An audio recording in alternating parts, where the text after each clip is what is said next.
meeting of the Sumner County Board of Zoning Appeals to order. Let the record show all members are present. We have approval of the December 11th meeting minutes. Is there a motion? We have a motion and a second. All in favor say aye. Opposed, like sign. Motion carries unanimously. Approval of the agenda. Any changes, Cindy? Yes, sir. We would request that item number 2, Kenneth McCullough with the variance off of South Tunnel Road, be moved to item number 1, if it so pleases. Without objection, I'll move item 2 to item 1.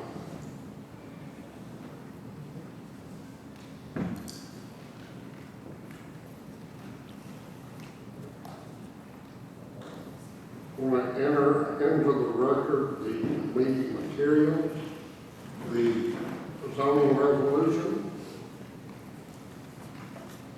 the exhibits to the meeting itself, and the record of the presentation packet. We'll move straight on into the agenda. Old business. Kenneth McCullough is requesting variance from the county requirements regarding road access at 0 South Tunnel Road in Gallup. Sydney? Yes, Mr. Chairman, thank you. So this came before you last month as a variance request from the road requirements, which are 50 feet of required road frontage or an exclusive easement, and at that time the board deferred to this meeting for additional information. Since that time, the applicant's representative has provided us with a wealth of information that can date the creation of the property back to 1979, and it was further adjudicated in Chancery Court, establishing the entirety of the road frontage with this property when it was done through the probate. So at this time, we'll go back to those variance items, like standards, that basically state that this is, the property creation itself is the hardship, and they are requesting this in order to obtain building permits.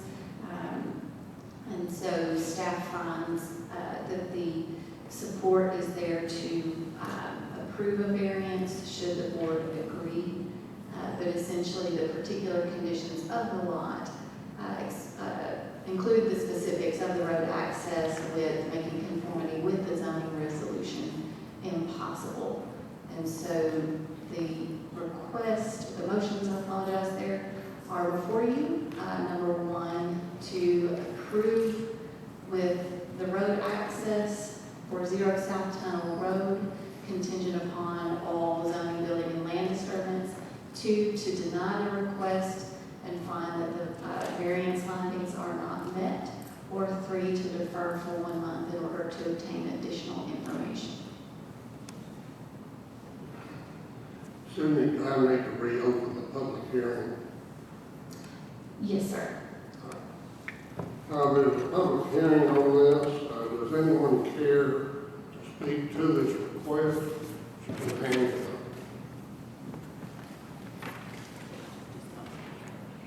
up. All right, Mr. Kenneth McCullough. That's me. You will state your name for the record and address for the record. Yes, my name is Kenneth McCullough, and I'm the sole owner of this property. I obtained this property through my father's demise, passed away several years ago. Left part of it to my sister and the other part to myself. I believe this was created sometime shortly before his death because of the aggressive form of cancer. So this is not a have-to situation for me. You know, I don't have to sell this land. I want to sell this land because it used to be real pretty up there. We had crops and people took care of the properties, and it was a nice place to grow up. I grew up there, my sister grew up there. So it was a hard decision. But I had two sons, neither of them had a desire to live in Sumner County. So in order for someone to benefit from this land, I've just chosen to sell. That's about it. Thank you for your time. Thank you. Angela Potter. Sir. Angela Potter, my address is 602 Ellen Drive in Phillipsville, and I represent Mr. McCullough as his realtor in the sale. I'm here today with him to present the additional information the board requested in the December meeting. The unique physical characteristics of this parcel is the only having 40 feet of road frontage. That was established prior to 1980 when the parcel was approximately 397 acres. This is causing a hardship for Mr. McCullough as he's trying to sell his property. Buyers and their realtors are concerned about the road frontage and the ability to build their future home on the land. We've provided the additional information requested regarding parcel 87.1 and regarding it originally being a 42.1 acre lot. The 42.1 acre parcel was established in 1985 and retained the same 40 feet of road frontage. In 2003, the heirs split the parcel.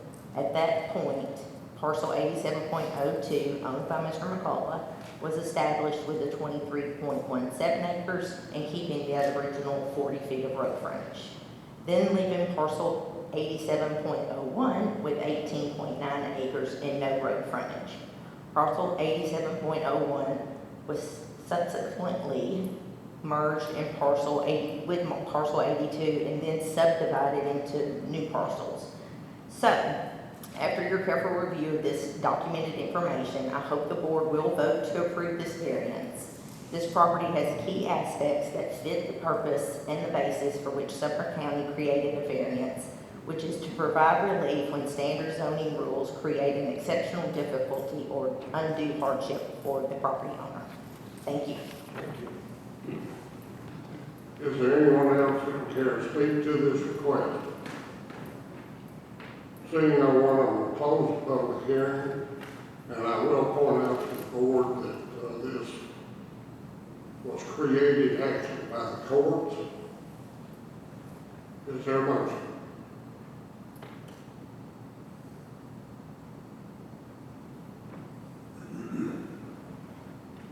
I move that we approve it with example one, including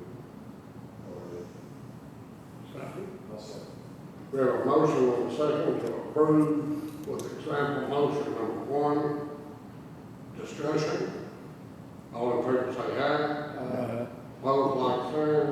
Motion carries unanimous. Next item on the agenda is Sheila Kelly requested a special exception for a family subdivision at 180 Circle Drive in Appleton. Sydney? Yes, sir. Thank you, Mr. Chairman. And this item again was deferred from last month for request for additional information and an updated plat being part of that consideration. The proposed property owner is Sheila Kelly, and this is the first of its kind to come through. This was part of the rural residential zoning district prior to the county rezoning and creating the rural preservation district. So when that happened, this particular parcel fell into rural preservation. And as part of that countywide rezoning, the commission decided that they would have a caveat for family subdivisions that are created specifically for a family member and that are to be covenanted. And we'll go over some of those restrictions later. We went over them last month, so I won't spend too much time on those. But the board had requested additional information to be able to read the plat and to address some concerns there. So, let's see. We will move forward to the updated plat, and most of that information was included in your packet. I believe this is the latest iteration that we have here. The surveyor's here to correct me if I'm wrong there, but what you can see is that the property line moved out here to create the 50-foot width, which would be expected for, we basically have a regulation or a subdivision regulation that says that no lot can narrow to less than 50 feet. And so they've widened this from, I believe, there wasn't a dimension on it, I believe it was about 35 feet to meet that 50-foot requirement and address some other items. There may be some additional final plat comments outstanding, but this is what has been submitted for consideration for this special exception this evening. Let's see. And again, this is Circle Drive. When the streets were dedicated to the county, the entirety of the pavement was not installed. This isn't typical. Typically, we don't see loop. Typically, the whole thing is paved, but it was accepted by the county in this form. Let's see. And again, this is the subject property. And we'll go back over those standards real quickly. High level, just a refresher memory in case you slept since Christmas. But the minimum lot size has to be 40,000 square feet. That is met. The minimum lot width shall be 100 feet for lots along minor roads. Typically, we require 50 feet of road frontage, and so that's double there. And then 150 for collector roads and 200 feet for arterial. This is a cul-de-sac, which the zoning resolution doesn't address cul-de-sacs for family subdivisions, but the typical cul-de-sac width is 30 feet. The setbacks are standard of what would have been in that rural residential zoning. And then the road access standards contained shall apply. Again, the cul-de-sac access standards appear to be met, although in the creation we would want to make sure that the driveway does connect to the pavement. All right. And then the interesting thing is that both of the owner creating the parcel and the immediate family member receiving the parcel are to sign an affidavit attesting to their relationship, which they have done. And they will need to also sign a covenant to be recorded and contingent upon approval. And that covenant says that the property is to prohibit its transfer to a non-immediate family member for a period of 15 years following the subdivision, unless such a lot is subject to an involuntary transfer. And at the last meeting, if you'll remember, Chairman Rainey encouraged them to add a note to the final plat, just to help with the enforceability, stating that the plat was created in accordance with these provisions, and the surveyor did provide that note as requested. Upon the approval of the special exception, then it would move on to the Planning Commission for their approval of a final plat. And then these are the considerations for special exceptions in general. We'll go through those specifically for this request. Is so designed, located, and proposed to be operated so public health, safety, and welfare are protected.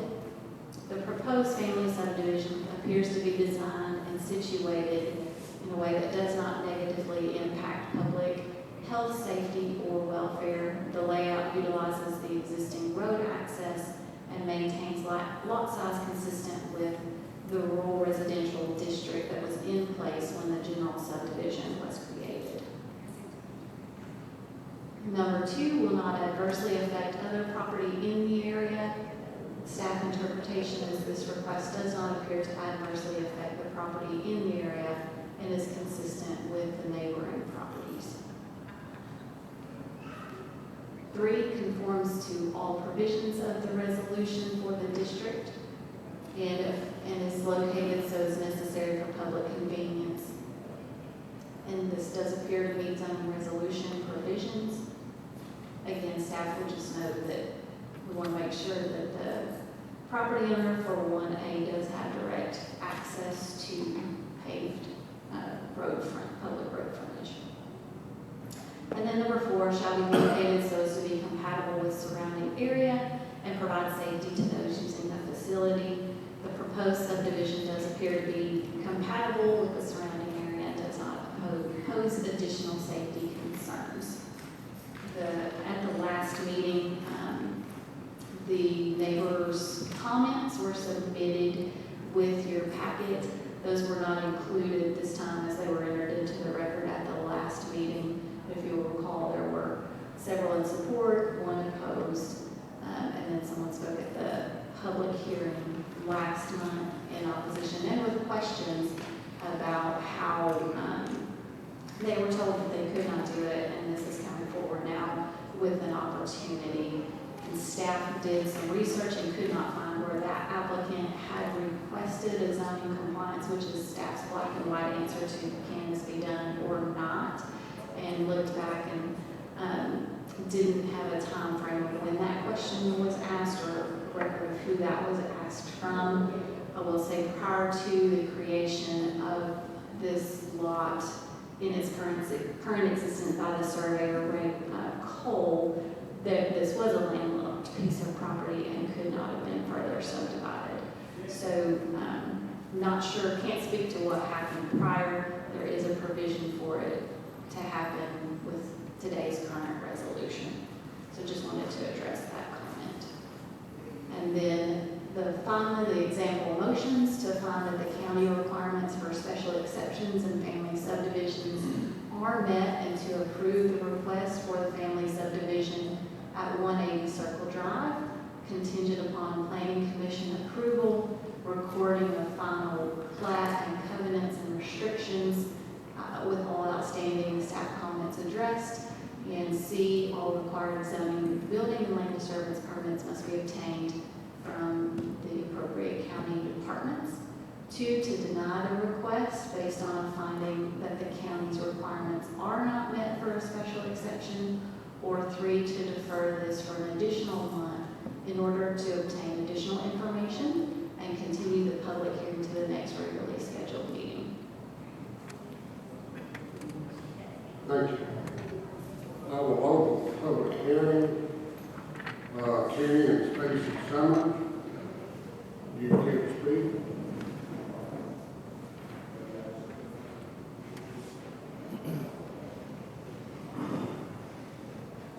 It's ready, just take your name and address. My name is Kenny Summers. I'm the neighbor next door, 178 Circle Drive. As we said last week, I moved back to this neighborhood. I grew up in the house that Ms. Sheila has purchased, and I moved back to be able to take care of my parents and to knowing that no other houses were ever going to be built on this property or around us.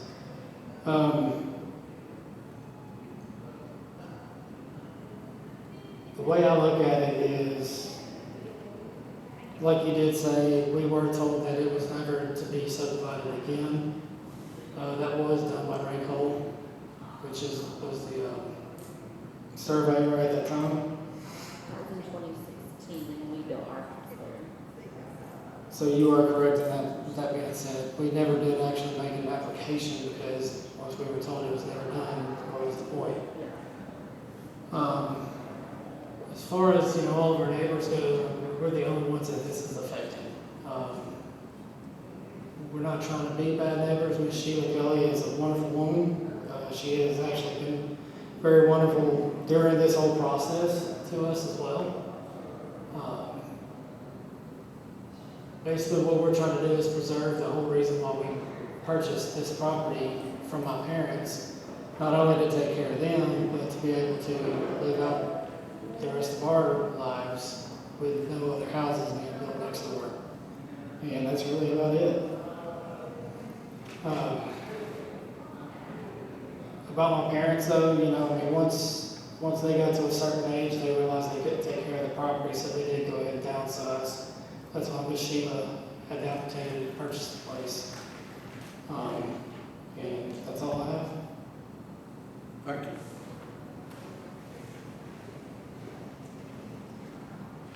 John Rowland.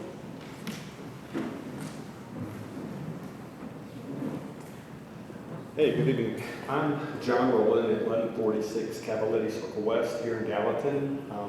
Sheila Kelly is my sister-in-law. Of course, I'm married to her sister.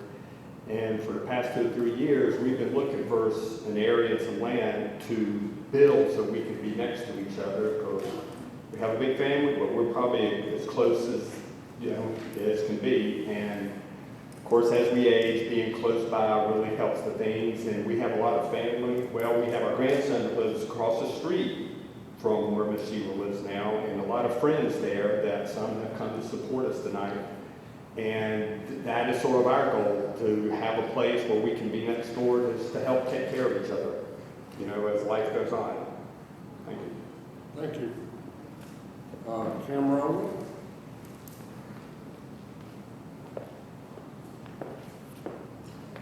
My name is Kim Rowland, and I am Sheila Kelly's sister. Sheila bought this property for the purpose of us being able to be next door to one another, and we've kind of made it more about taking care of her because she is the older sister. But I've had more than my share of issues over the last few years. And just 2 weeks ago had surgery on my throat. And it would have been nice to have been next door to Sheila when I came home from the hospital. Also this week, Sheila had to be taken to the ER by an extended family member. And so like I said, we both got our health issues. It's not just about Sheila. We want to be there to take care of each other. Hopefully we both don't go down at the same time. Also wanted to, so basically we want to be next door to each other for the same reason Mr. Summers wanted to be next door to his father. I don't feel like could you go back to the plat? I don't feel like we're crowding the Summers in any way. As you can tell, their lot is rather narrow, and this property is probably 4 times the size and width of their lot, and maybe 3 times, 2.5, somewhere around in there. Anyway, I don't feel like we're going to crowd them. Don't want to crowd them. We don't want to be next to them. And I have a copy of the emails that were sent out. If you all want to review a copy of those. And I also have a plat, and the neighbor that sent in a concern about the small lots actually has the smallest lot in the neighborhood, and both of our lots would be bigger than that small lot even after the property was subdivided. So that's got all the lot sizes on it. I don't know if you all want to see a copy of that. That's the emails. There were 6 for and 1 against, and 4 of the Circle Drive neighbors are here tonight. And 4 of the ones that sent emails, and you can ask them questions if you want. They sent emails in favor of our project. Thank you. That's all that was signed up for the public hearing. Does anyone care to speak to this request? Seeing no one, will close the public hearing. I'll point out that they answered some questions. I don't know if anybody else did. I picked up a plan to review, and because I couldn't read the one that was out last time. They made progress on it. It still needs quite a bit of work. And I don't know concern is that we, as a commission, as a board, don't need to, we need to get everything that's correct if we can, but I don't want to hold up the request on. You know, I can, and it primarily what's missing is a bunch of drafting things,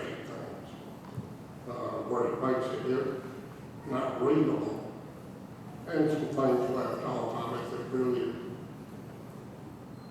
we would not normally look at, but a family subdivision opens the door and requires us to look at a drawing and get it as correct as we can before it goes to the planning commission.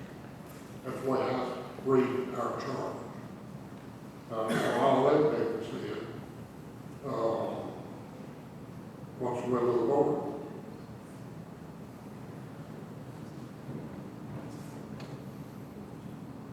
I might suggest, if it's the will of the board, to look favorably on this request, that we put some caveat on it that will allow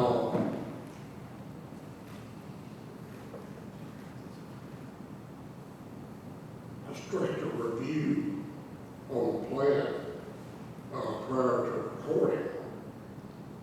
The planning commission, because we had, you know, we can do about anything we want to as far as approving this. I've not talked to the survey, I don't know the gentleman. I'm sure he's doing everything he can do. But there's a few things that I think we need to put on there. So that being said, what's wrong with the board?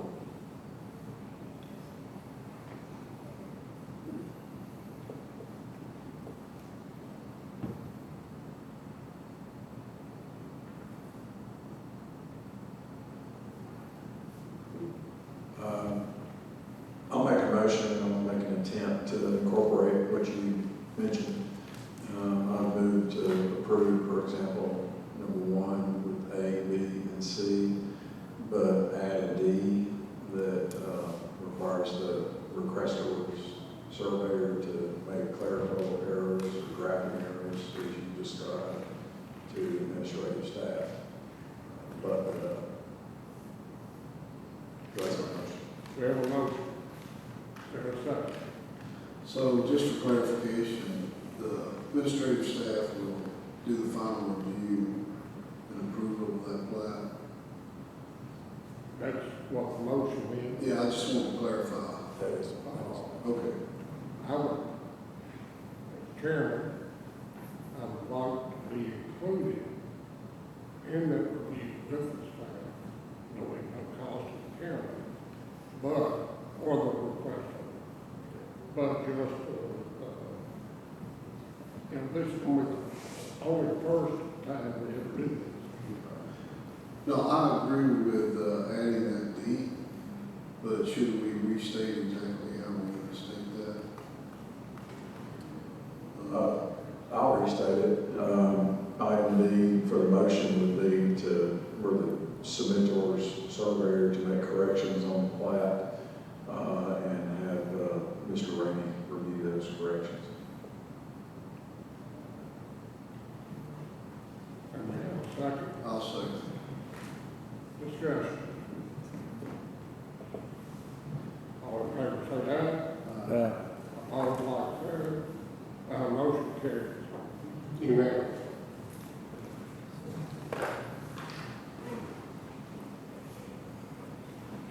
The next item of business, Todd Bailey is requesting a special exception for an accessory dwelling unit at 3103 Terry Spring Road, Hackett.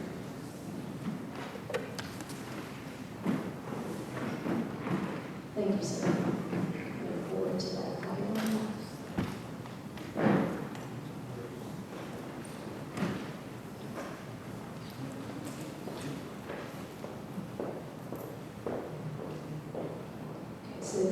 come before us is a special exception request for the property located at 3103 Tyree Springs Road. This property is owned by Todd Bailey, and the applicant is requesting a special exception related to design and occupancy standards for accessory dwelling units contained in Chapter 11, Section 1101 of the County Zoning Resolution. That exception is related to specific characteristics of a recently constructed barn structure, which is to be utilized as an accessory dwelling unit. This property is zoned rural preservation and contains 6.47 acres. Here's an aerial of the property showing that newly constructed barn, and the same property with the aerial of the flood zone layer imposed upon that. This was publicly noticed in the Gallatin News and in the Hendersonville Standard on December 25th in accordance with public notice regulations. And in order to provide a bit of history and explain this request, we're showing here a zoning compliance form submitted in 2022. Typically, when an ADU comes to us, it's either as the construction of a new accessory dwelling unit or in conjunction with the construction of a primary home at the same time. This one is actually a barn, which you will see on here that in 2022, the applicant requested zoning compliance approval for an 1,800 square foot pole barn containing a small apartment. And noted on that zoning compliance is that he would build a home on the property at a future time.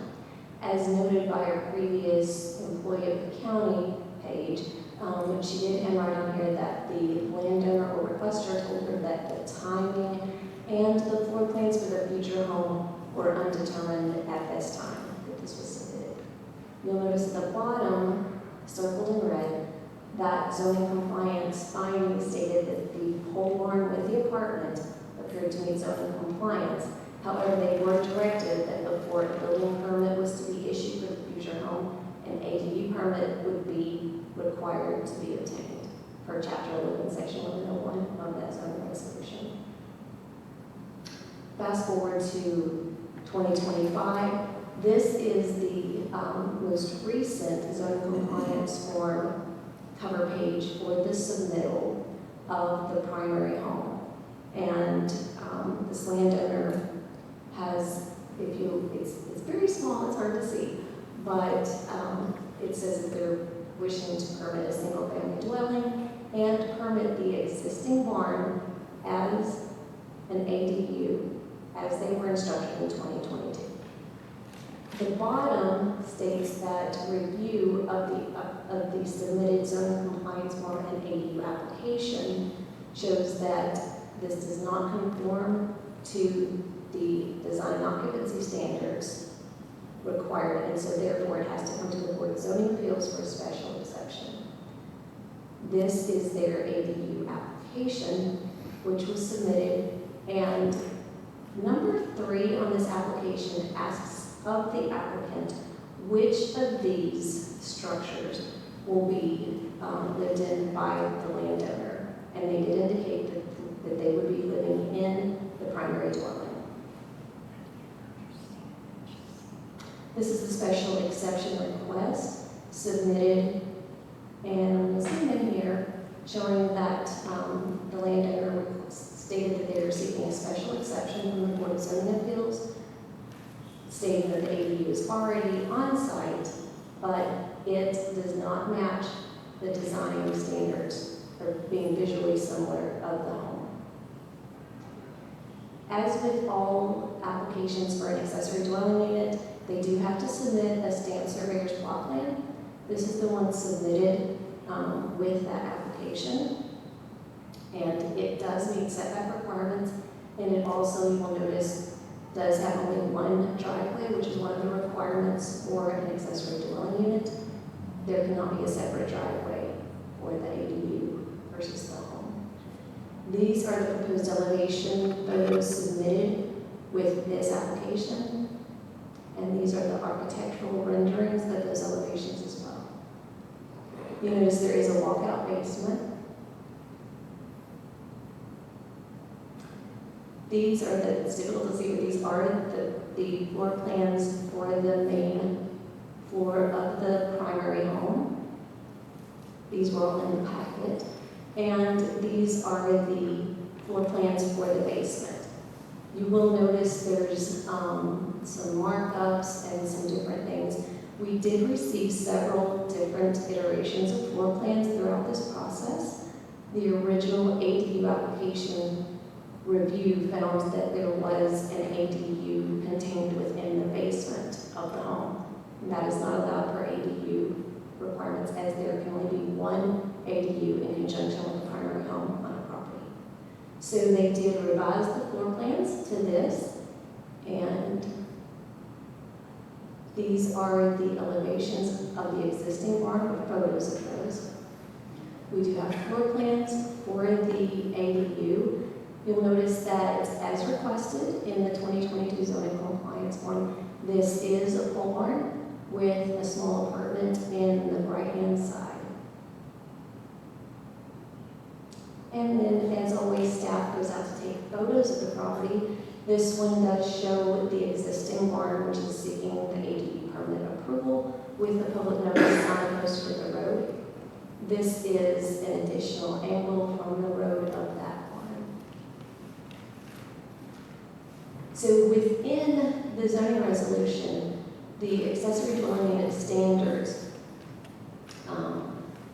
that have to be reviewed for approval have 4 main areas of requirements. One of them is that ADUs may be approved administratively by staff, providing that all requirements are met.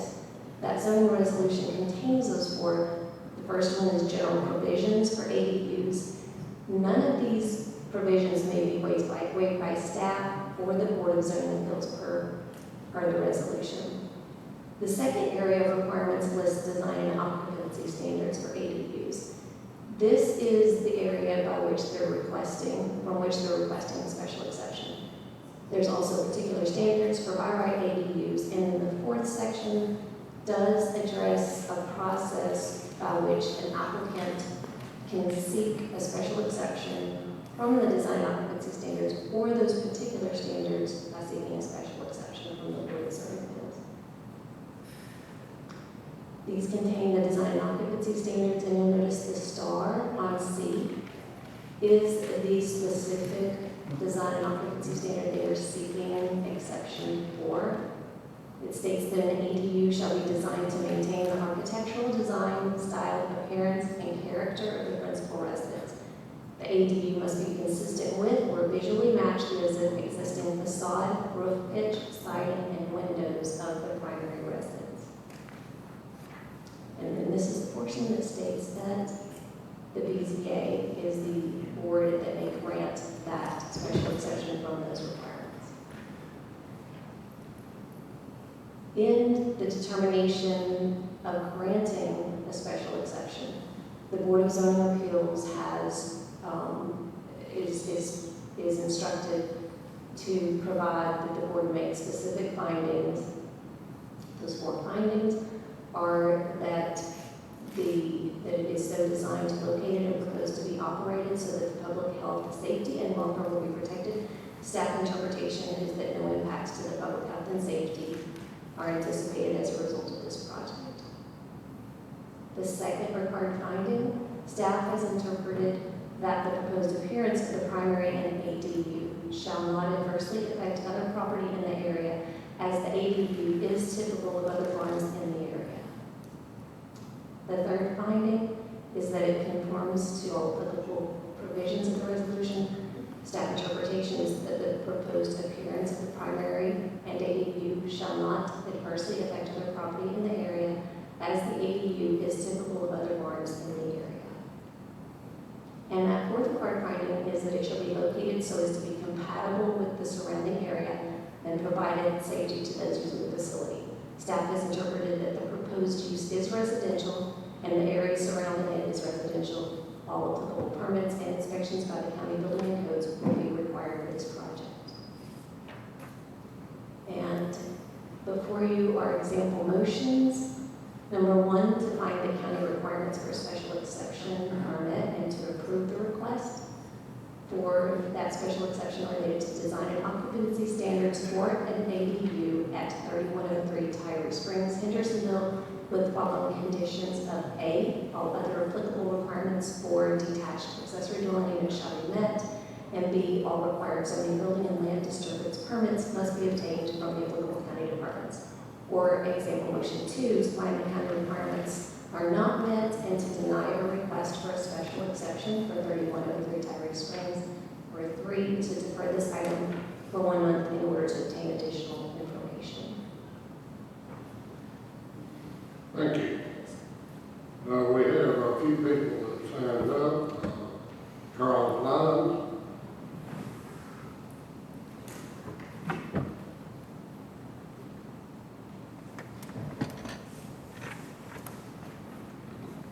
Thank you. Charles Lyon, 159 Woodgrass Drive, Hendersonville, Tennessee. Good to see some faces I haven't seen in a long time. I own the property that is bordering Mr. Bailey's property at 3103 Tyree Springs Road. And I'm here to support Todd Bailey and Katie on their house. I think if you could bring up their elevation. If you're familiar, I've been in that area since '81. We had a tree farm, and their elevation is as nice as anything I can recall being out there. I hadn't been out there in the last 6 months, but I met Todd and Katie 2 or 3 years ago, and they were talking about building this house. So I just want to be here to support it. You get a registered letter, and some citizens don't pay any attention to it, but usually people are clamoring to be against something, and I'm here to support it. And if you have any questions of me, but I think what they're doing is what the American dream is, basically. So thank you, and thank you for contacting me. Thank you. Tom Bailey.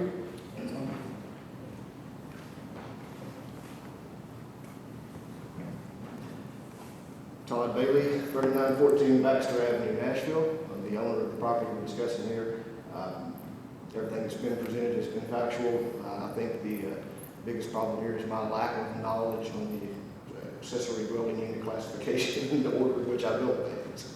But we did intend to build the barn as a kind of a temporary stopgap for when we start construction, so that we can have somewhere to stay. So I don't have anything else to add, but I'm available for questions if need be. Do you have anyone living in the barn now? No. Just us on the weekends, Kurt, and starting construction. It's nice and quiet out there.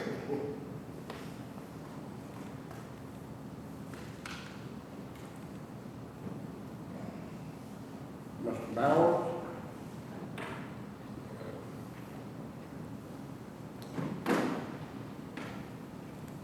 Hi, I'm Mary Ann Bowers, and this is Martin Bowers. He's lived in the area since 1986. They have the tree farm. We're 2 doors away from the tree farm, and we wholeheartedly support what they are doing. And we know the property because we've been on the property with our golf cart, with the four-wheelers before they even bought it. So he's building in contour with the property, with the creek in the back and everything. And it'll be a plus for the area, even though we kind of have a mishmash area. It's going to be beautiful. So we do support them, and I hope you do also. Thank you. Thank you.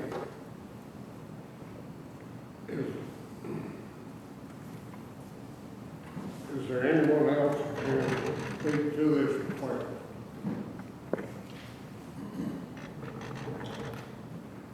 Anyone else care to speak to this request? Saying no one, I'm going to close the public hearing. What's the will of the board? I make a motion for number 1. We have a motion on the floor, number 1, and a second.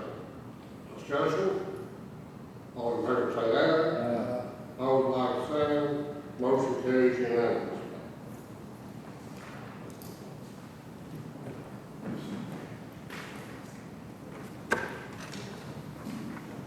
Page Kendall to request a special exception for home-based business, doing business as Front Page Treats at 155 Circle Drive in Cottontown. This is next to family business, family subdivision we just approved. Sue. Yes, sir, thank you. One thing I did want to provide a little bit of clarity on, the public notice was for a commercial kitchen, and through the process, the property owner also let us know that there was a graphic apparel production. All of these are operated by her in this same detached accessory building. And so I just wanted to note that there was that one change, but all of these are under a major home-based business with the Front Page Treat LLC. So just wanted to make that note there. And this is on 2.92 acres in the Rural Preservation District in an area that seems to be very popular right now for requests. It was publicly noticed, and here is an aerial image of the subject property. This building right here is the building that the business uses will be occurring in. This is the primary residence, and this is a he shed, she shed, hobby workshop area that's not associated with the business. All right, this is the larger area as a whole. The zoning compliance application or the request for a commercial kitchen with baked goods that will be sold off-site and not consumed on premise. And there's one employee indicated there, which upon subsequent meetings is family members. So just wanted to make note of that. And then the special exception request before you, this is the initial application that says Front Page Treats is a Tennessee-based, woman-owned small business specializing in gourmet baked goods with cookies, cake pucks, brownies, specialty desserts, and seasonal products.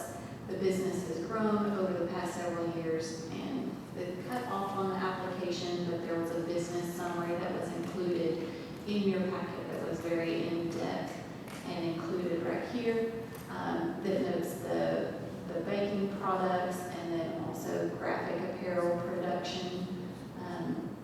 Again, there's not going to be customers coming to this site or employees other than family members. And so this is the required plot plan for all special exceptions, and this is the building in which this will be occurring. There's photos taken by staff. Again, there's the smaller building. This is all business use will be taking place in there.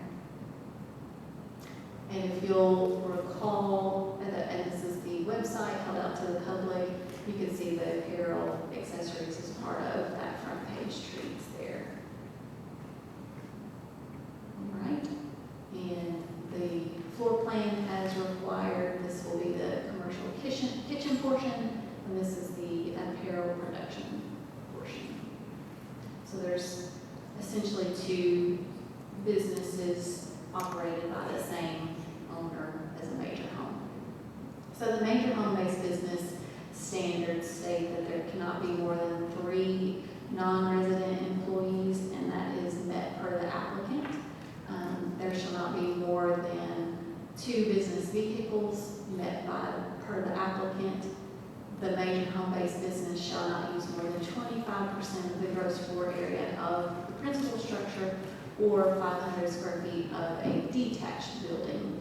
The BZA may accept use of the entire structure, and that is the portion that's really bringing this into the major home-based business request, as it is the entirety of that detached building that's used for business purposes. And then D, the BZA may require parking create more than 10 customer visits. There's none proposed. The activities cannot be these, and so just want to make note here that if there was consumption of the product on site, then this would not be eligible for a major home-based business. However, that's not being proposed. The outdoor storage of material is not proposed, and there's no signage requested. So the key findings of fact for as a basis for special exceptions is so designed, located, and proposed to be operated so the public health, safety, and welfare are protected, and given the scope of the use proposed, impacts on the public health or concerns are not likely. Special exceptions shall only be granted if it will not adversely affect other property in the area. Again, specific site impacts are not anticipated from the proposed use. And then 3 conforms to all other provisions for the resolution. And those do appear to conform to the provisions for the zoning resolution, provided the board is comfortable with permitting the entirety of that detached space. And 4 shall be located as to be compatible with the surrounding area. The proposed use is in an existing structure and does not propose additional traffic. And the example motions are before you. And the first one has a couple of different conditions for it, that it meets all the requirements for major home-based business, that they obtain all building and planning department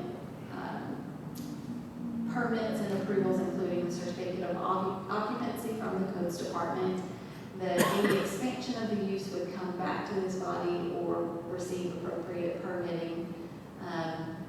The permit's valid for 2 years as is standard for all special exceptions, and then it's renewable at that time. And then E, which is, so I apologize there, a little redundancy of C, which basically further clarifies that on-site commercial food consumption is not allowed with a home-based business.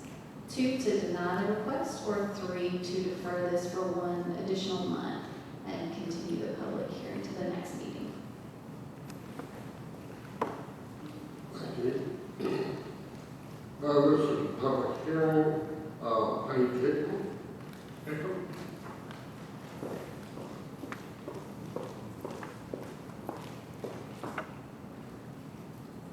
I'm Paige Hickam. The only other thing that I would like to add. Address, please. Did I? My address, 155 Circle Drive in Morgantown.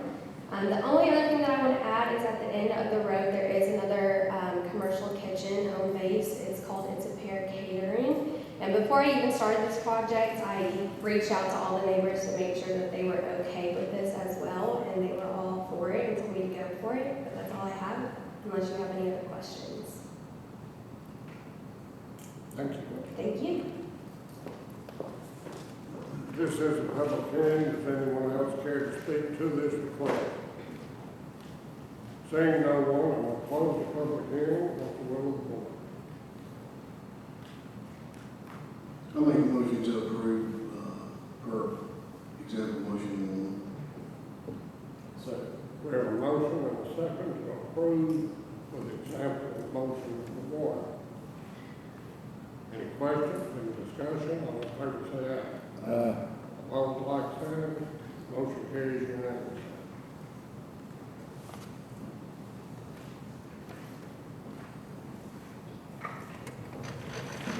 Next item on the agenda, Chris Heber is requesting a special exception for agricultural tourism at 199 Terrapin Private Drive in Gallatin. Sydney? Sir, so there are actually 2 special exceptions that are being requested this evening, and there are example motions to vote on each of those separately, but for efficiency's sake, they're included together on this presentation. The subject property is 46.52 acres in the rural residential zoning district. It used to be part of Gallatin's planning region when the homes were constructed, and the structures that are there now were constructed sometime prior to 1997. I could not tell from Google Earth beyond that. The first request is the special exception for agricultural tourism pursuant to Chapter 11, Section 1103, subsection E. And the second is a special exception for an event venue known as a retreat from the zoning resolution for a proposed structure pursuant to Chapter 14, Section 1411, subsection F7. Right. And public notice requirements were met. And so this is the area here, a very zoomed out photo. We'll zoom in a little bit more. This is where Giles and Gibbs are, and then the property is right back here. So it's back a far piece off of the public road and is surrounded by trees, as you can see there. And then, again, you can see that it's well buffered from other properties. And this is the zoom in of the area being proposed for the two separate uses there.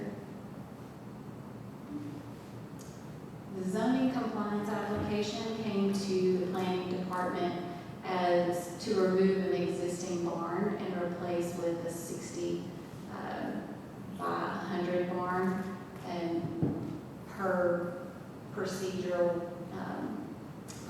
processes, we requested the use of the barn, and that led to the request for these special exceptions. The special exception request before you is for the retreat and agritourism use at 199 Terrapin Private Run. The existing barn will be removed and replaced with a proposed 60 by 100 to be utilized as a wedding venue.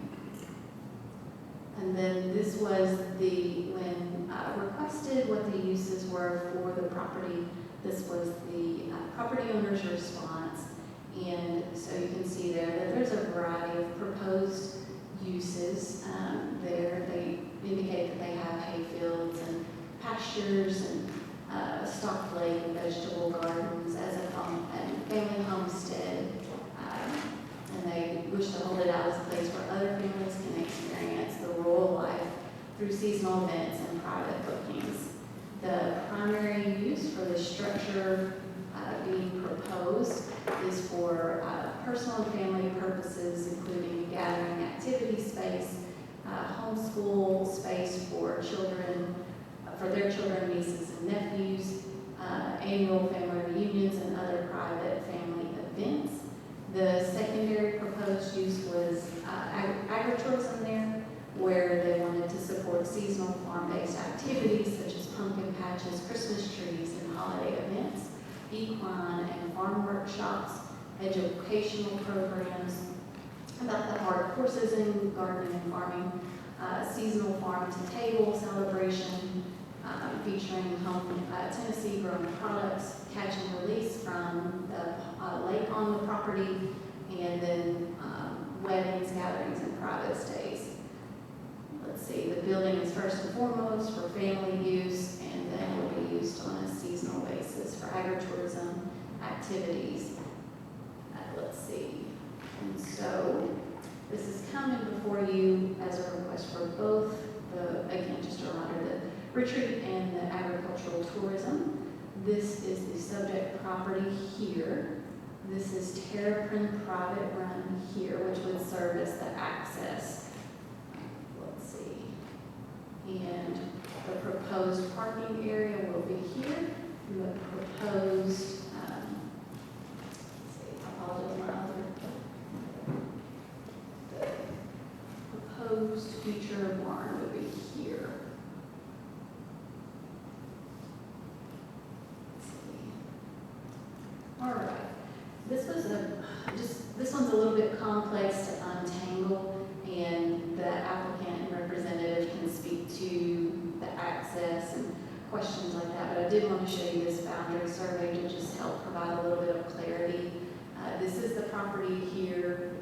out as tract 4. This boundary survey was never recorded, but it does kind of show what is going on here. So Terrapin Private Run, let's see, is along here. And this is 111 Giles Lane, and this is 199 Terrapin Private Run. And so in 2001, the Chancery Court had a settled agreement to grant access across 111 Giles Lane to the Terrapin Run to access this property. So you can see it's right there. There was no description that detailed the width of it, although it's indicated at 10 feet. So that's that corridor there. So that's typically, as you saw earlier tonight, we would require a 50-foot road frontage or easement, but since it was court-ordered and it was also conducted through, at that time, the city of Gallatin, the building permits were, and the buildings were already there, then the property owner has the right to access that per all of those things. So let's see, getting back to this. Okay, so agricultural tourism is what we're going to consider first. The agricultural tourism is any activity carried out on a farm that's held out to the general public for recreational, entertainment, or educational purposes, including farming, ranching, historical, harvest-your-own type activities. An activity is agricultural tourism, whether or not it's compensated, and specifically excluded from this are wedding and event venues, which are classified as retreats. And then the definition of farm is included here. They do exceed the 15 acres in size, and it is listed as a greenbelt property. The agricultural tourism includes the use of farms and dairies to provide a commercial enterprise at a working farm that provides recreational and educational experiences for 20 visitors. This does not include retreats, food services, wineries, agricultural sales and services, or other uses separately defined in the zoning resolution. Some examples of what would be allowed with the agricultural tourism would be farm tours, harvest your own, seasonal attractions. If you would call that business summary, the catch and release would fall into this category as well. All right. These are the standards set forth in the zoning resolution. For the agricultural tourism, it shall be directly associated with the ongoing agricultural use on the same lot or on a parcel adjacent to the agricultural use. The access and parking must be approved by the planning department. Outside events concluded no later than 10. These are typical sound systems shall not be audible from property lines, and farm stands cannot be located in the setbacks or in the public right of way. And again, agricultural tourism, special exception from this board.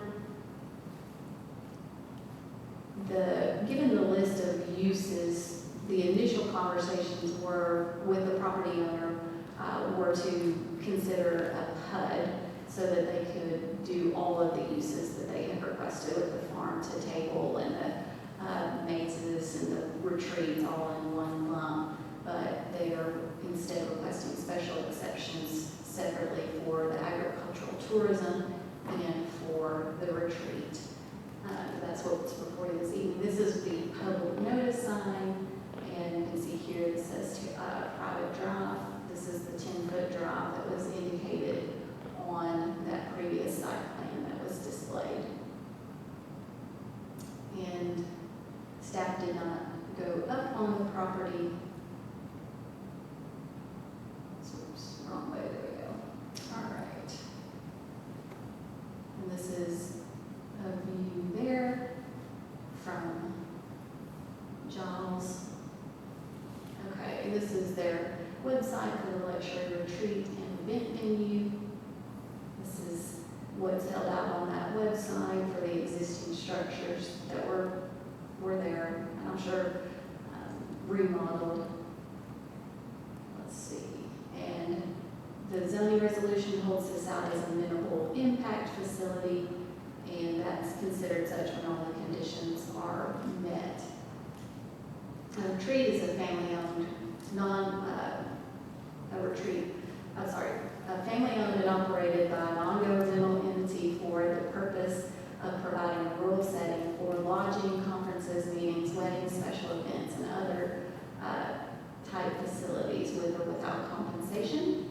And there's the definition for events as well.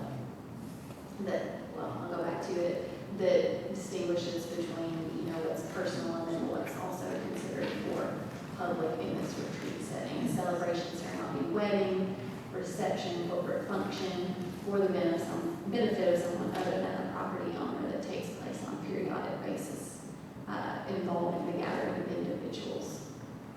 All right. A minimal impact facility general standard holds that access to such a facility shall be a paved public road, and if the property is not on an arterial or collector street, then a traffic impact analysis must be provided. And then, so the specific uses for the retreat will go through. The the floor plan must be shown for the assembly areas, and that was provided to you. The number of events is limited to 30. They are proposing 15 to 20 per year.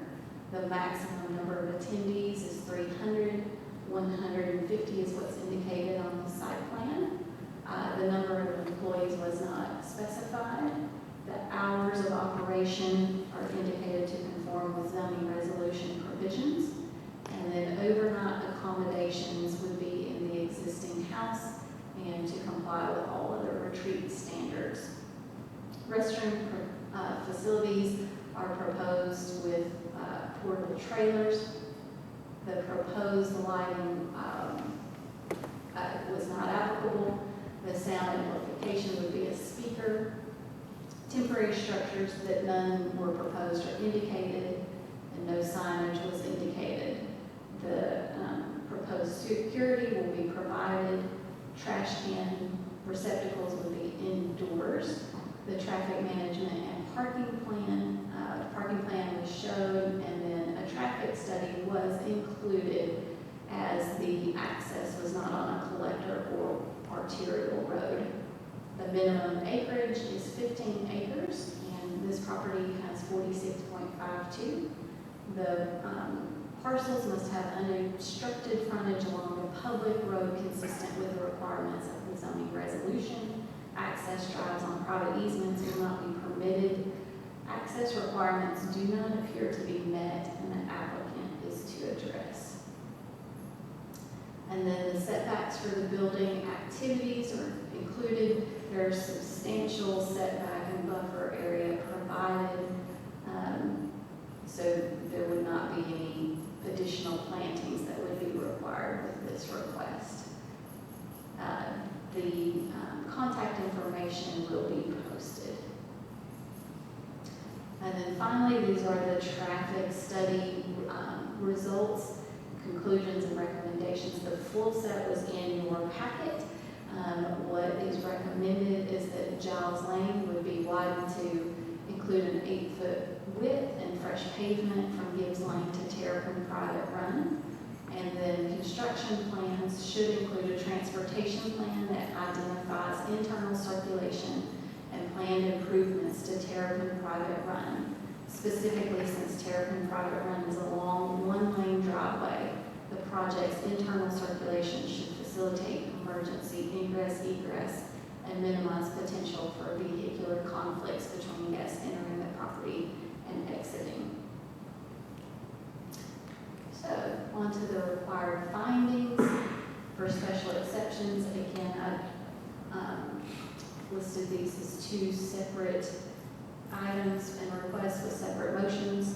So the first is the agricultural tourism. So design located and proposed to be operated so public health, safety, and welfare will be protected. Staff interpretation is the use is seasonal in nature, occurring during limited hours and limited to 20 individuals. The impacts are anticipated to be minimal.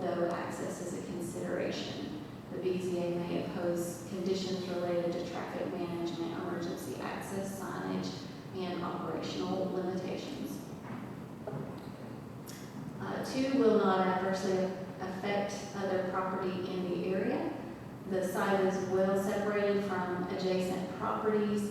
The owner of the property over which the easement exists may experience an adverse impact. That's 111 Giles Lane. The BZA may impose conditions to limit the impact, and then no landscape buffer is noted. However, substantial vegetation exists. And we did receive a letter from the property owner at 111 Giles Lane today that notes that they are in support of the request. There were 4 other letters from surrounding property owners that were in your packet, but this one was added this evening. I'll pass that to you at the end of the presentation. 3, conforms to all provisions of the resolution. The agricultural tourism appears to conform to the provisions of the county zoning resolution, pending planning department approval of access and parking, and there being a farm-related activity on this property or their adjacent property. The BZA may impose conditions. And 4, shall be located so as to be compatible with the surrounding area and provide safety. The proposed activity is to be located on a 46+ acre lot and would appear to be compatible with the surrounding area in general. Traffic impacts are anticipated to be minimal, and the BZA may impose any conditions to mitigate safety concerns. Those are the findings. Here's the example of motions. To 1, to find that all requirements for special exceptions in general and agricultural tourism are met, and to approve the request with conditions that all regulations enforced through agencies be met and that it be renewable every 2 years. 2, to deny the request, or 3, to defer for 1 month to obtain additional information. And I'll go ahead and show, it's up to the board if you want to vote on that first separately, however you want to handle it. But did you want me to go ahead and review the retreat conditions or vote on this item?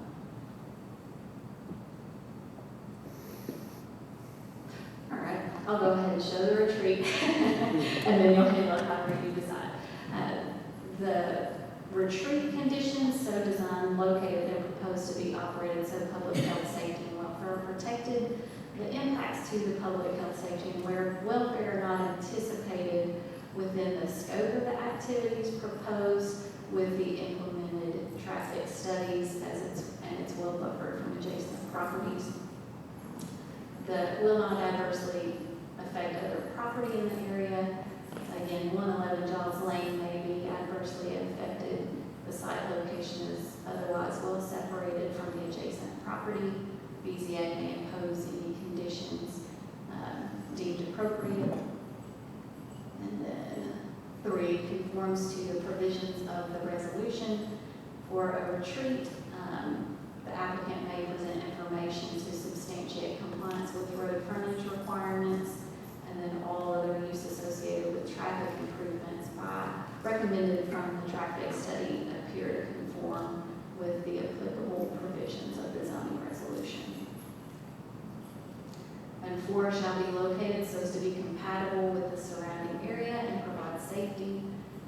Staff interpretation of proposed use of the retreat is located on a 46+ acre lot, and this appears to be compatible with the surrounding area in general. The proposed architecture is compatible and also not visible from any public or private street. Traffic impacts are anticipated to be minimal with implemented traffic studies and a site plan approval as well as building codes inspections will be required to ensure the safety of persons using the facility. All right, and there's the example motions for the retreat to confirm that the requirements for special exceptions in general and the retreat in specific are met. And then, subject to A, requiring all zoning, land disturbance, building permits, site plan approval, all regulations enforced through other agencies are met, and then the approval shall be renewable for a period of 2 years, and that is including the traffic study recommendations there. 2, to deny request for the special exceptions based on a finding that the county's requirements are not met, or 3, to defer this item for 1 month to obtain additional information and continue the public hearing to the next regularly scheduled meeting. Thank you, Susan. Public hearing, C.J. Muriel. See, what's the zoning on Good evening, board members. Thank you, Cindy. CJ Merle with 615 Design Group, 1517 Mountain Club Boulevard, Suite 300, Gallatin, Tennessee. Here representing my client, Chris. Thank you for the presentation. As she mentioned, we are requesting 2 special exceptions. I think the fact that we have 2 stems from the coordination efforts we had with staff leading up to this point. There was a lot of discussion about what my client wanted to do with the property, and I think where the agritourism request stems from is from them wanting to be hospitable and allow others in the community to see and experience what they do on their farm. One thing I would like to know, which I don't know if it was specified during the presentation, is not only does my client own the property at 199 Terrapin, but he also lives 2 doors away at 125 Giles Lane. So this is an active farm both at his primary residence and this property, and they're wanting to expand their uses on the farm. They harvest hay every year. They have horses, a total of 7, and where the agritourism stems from as well is them wanting to share those abilities with others. To speak to the retreat, right now there's multiple structures on the site, but one of the existing barns that is on the site, they are wanting to tear down and replace with a brand new structure. I don't think the elevations for that structure were included in the packet. They may have at a later date, but I didn't see them in there. It's a very nice structure. As mentioned, it's 60 by 100, and they would like to utilize it not only for personal use, but for wedding use. To speak to access to the property, or before I speak to access to the property, as Cindy mentioned, there are a number of adjacent neighbors that have expressed their support of the property, which leads me into the access to the property. Terrapin Private Run is not only a registered road with the county, but is also obviously deeded access to the property at 199 Terrapin, and the Terrapin Private Run runs through 111 Giles Lane. The owner of 111 Giles Lane is in support of the project. Not only is he in support of the project, but has also expressed that when and if this property was to ever sell, it would go to my client. And so, in my opinion, not only with the property owner being in support, but also this property at a later date being fully combined together, we meet the intent of the resolution. I think that obviously, as Cindy mentioned, there was a traffic study done because we are not on an arterial road. Those recommendations, the first one she mentioned was that the road has to be wider than 18 feet. I've discussed this with Marshall. We haven't necessarily met out on site, but we have measured. The road is 18 feet, and right now we're in the process of confirming whether or not Giles is on the list of roads to be paved. We think it is based on some of the findings that we found, but we are trying to confirm that with the highway department. So my client is here. If you have any questions for him, and if you have any other questions for me, I would be more than happy to answer. I have a question. Yes, sir.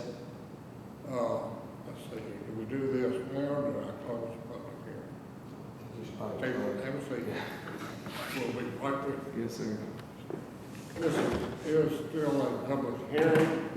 Anyone else care to speak to this request? Seeing no one, I'm going to close the public hearing. And I have a question. It's about internal, okay, the traffic studies that make sure Child's Lane was 18 feet. Yes, sir. What about the access up to this site? Yes, sir. So, great question. And one of the things that we included in the site plan, and I believe she had shown on here, is obviously when the farm is acting as a farm, it's normal use. Chris is utilizing the access to the property on a regular basis.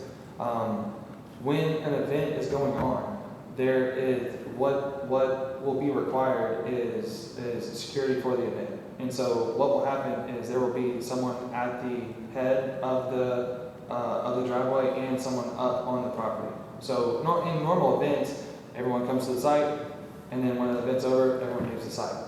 And so what they want to make sure happens is that everyone gets into the site like they're supposed to.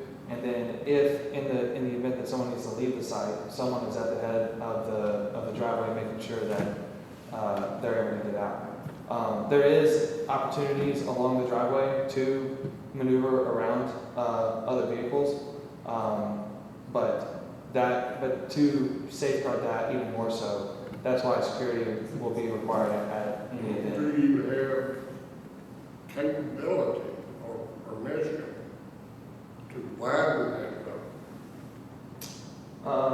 Within the easement? Or can you widen it at places? My concern is an emergency, someone coming in, an emergency, somebody's got to come out. Will there be places for them to pass? I believe, yes, I believe so. Based on, I've read the property with the owner. The reason why I was conferring with him is just I wanted to make sure. Obviously, he has right to the access, and also has the right to update the access if needed. Not only that, but he's also been given express authority from the owner of the property that if there needs to be improvements made, that he can make them. He's allowed to access the property. I think that based on the existing conditions, there are areas along Terrible Private Run that can be passable. What material will the driveway be? The drive will remain gravel, and obviously there will be ongoing maintenance of the gravel driveway, just like any other gravel drive, but it will remain gravel. Emergency access during times of heavy rain? The drive is not along any floodplain area. Everything kind of sits up, kind of comes up to the hill. Where the actual venue is up on a hill. And so I don't anticipate any creek or anything flooding out the road or standing water sitting there. Everything pretty much is allowed to run off like it's supposed to. Obviously, if there's a torrential downpour and there's maintenance of the road that's required, then they'll maintain the road and add gravel and like they normally would if they were accessing their own property. We've all seen every time we open a newspaper or not anymore open the internet, we see cases where the unforeseen happens. Yes, sir. Yeah. You never foresee it happens. Getting an ambulance up there, getting a fire truck the size it would be here in the county. Is it wide enough to get that up there? A fire truck, is it tall? The fire truck, we're going down 8 feet tall. I know if you get farming equipment in, if you can do it, usually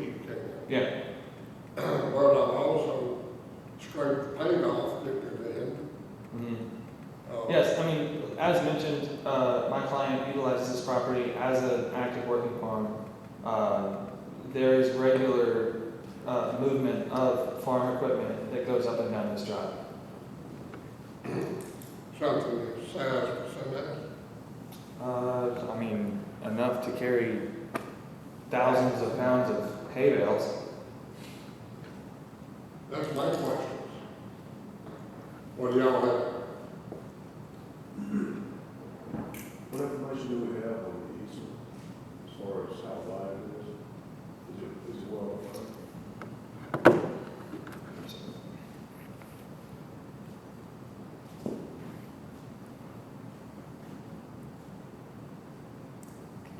There we go.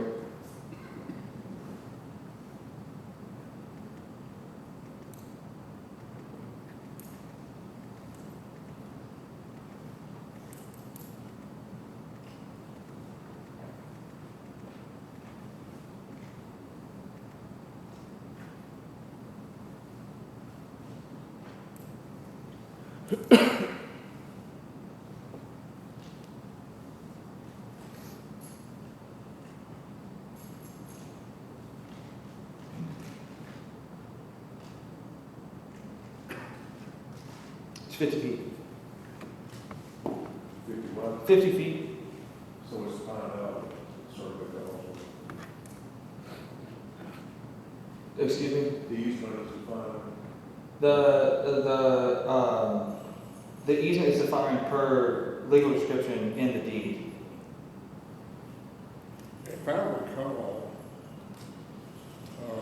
I looked in this area about 6 or 7 years ago, for whoever. Anyway, I was looking at this particular farm, the cutout, and I looked at one access point. The access came off of Giles, but as soon as it left the road, it went into a pond, and absolutely, it cost a fortune to build that 50-foot access. Yeah. And I was thinking it was one that served your client's property. It may be one to the south. This one comes from Giles, goes along the southern border of 111, and then whenever it, just recently TVA went through and put up a bunch of poles through a lot of these properties. Once it gets to the back side of 111, it curves around to the right and then comes back up to the top of the hill where the venue will be.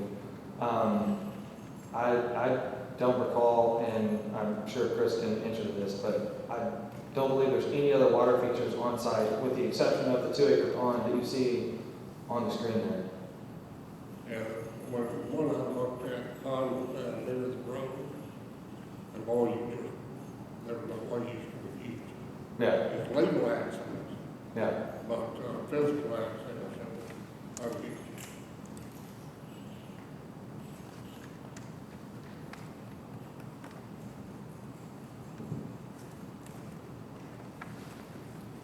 What about utilities? Was there water up there, did well up there? No, sir. So the actual proposed barn is just intended to be a barn. All bathroom facilities that are going to be used, we're not asking for any increase to the septic areas for the home or the property. If there is an event up there, they will utilize the luxury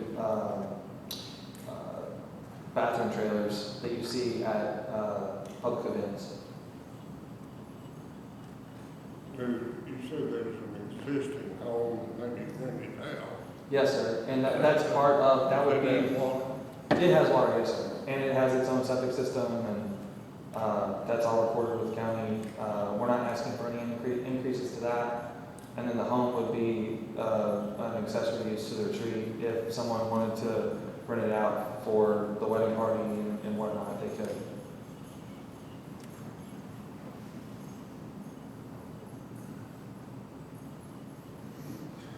What was the parking surface So the great question, the parking service is, because it's temporary, they will just be parking on the grass. What you see there was, in working with Sydney, she wanted me to at least show what a striped parking space would look like on the space, but there's enough space out there to park 1,000 cars. We're not gonna do that, but the majority of the parking would be segregated to the area that you see there. So, and where that drive comes in and takes a right, that whole area where you see the parking spaces there, and then the area around that barn to the right side of the driveway is very user friendly. You can traverse it with many different types of vehicles. So again, with there only being 15 to 20 events per year, it's very much temporary.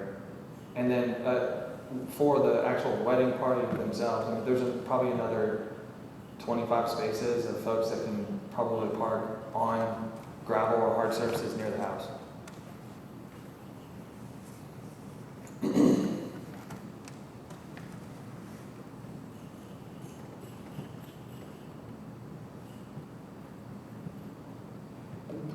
Any other questions? I've got one, and it may not be you as much as the owner. I'm curious as to why that you didn't change the zoning to agricultural reserve. So there was, like I said at the beginning, there was a lot of discussions that we had with staff leading up to, I guess, going this route. I think given the nature of the site and the avenue of moving forward with the special exception was not necessarily an easy route. Because I mean, an easy route would be just applying for a permit and being able to build what you want to build. But obviously, still very much formal process we have to go through and request. I don't think there was intentions to necessarily rezone the property for the actual use. And in fact, I think if we rezone the property, it would open up additional uses that others in the area may not want.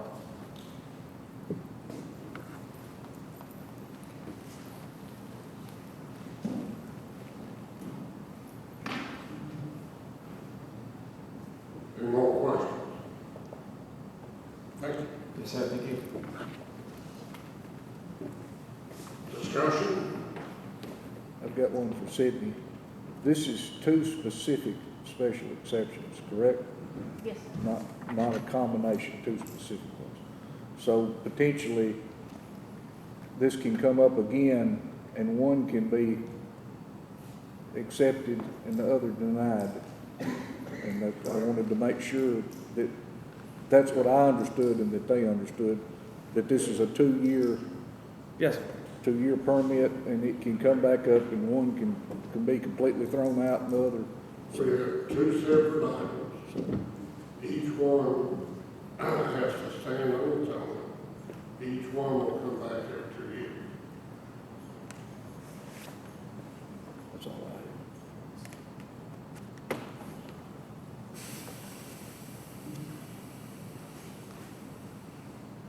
The motion. Sydney, we need to make them one at a time, right? Okay. Any order that we need to take? Okay. Forgot my glasses, so I'm not to hold this way out here. Let's see, I guess I'll look it on the screen. I'll make a motion to approve this, for example, motion number 1 with A and B for agricultural tourism. We're talking about approving tourism. That's correct, for the special exception for agricultural tourism. Is there a second? We have a second. Discussion? All in favor, say aye. Opposed, like sign. Motion carries.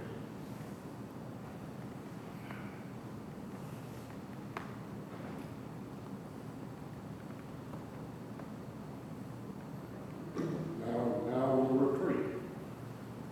Rolling. I'll make a motion for the retreat special exception. Per example, motion motion number one, with A, B, C, and D for approval. We have a motion to approve, second motion number one, A, B, C, D. Is there a second? We have a second. Discussion. All in favor say aye. Vote opposed.